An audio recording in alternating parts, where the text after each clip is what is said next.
सफा कर पकाउछ अरे निजको सफा कर भीतर भीतर को आसीबी मु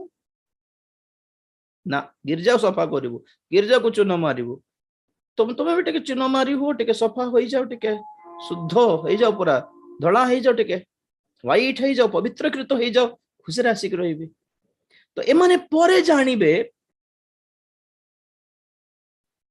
कि प्रकृत वाक्य कोटा थिला जहा ग्रहण करिबार थिला से दिन से माने ग्रहण करिवे प्रभु को अर्थर अनुताप करिवे किंतु स्वर्ग जीवा पय एकमात्र ही उपाय अछि सेटा कोन माने भंड ख्रीष्टर मुद्रा न नेबार अछि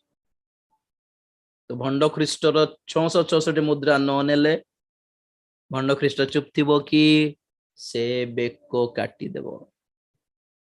तो सेते बेले प्रभु को प्रतिश्रुति देबार अछि माने कि प्रभु एथर बेको कटी हे जीवी सेना मुद्रा नेबे नहीं प्रभु बोली कहे कि से माने निष्पत्ति नेबे ठीक से प्रकार एक महाजनता क्रिश्चियन मान को एमिति हानि काटी पकाइबो भंड ख्रीष्ट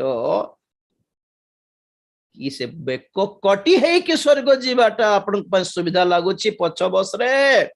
ना आज वाक्य ग्रहण करके उत्सर्गीकृत हो कि पवित्रीकृत हो कि प्रभु उपासना आराधना करी जगत रु पृथक हो सती कन्या मंडली सहित जीवाटा सुविधा लगुच आपण रहा सेटा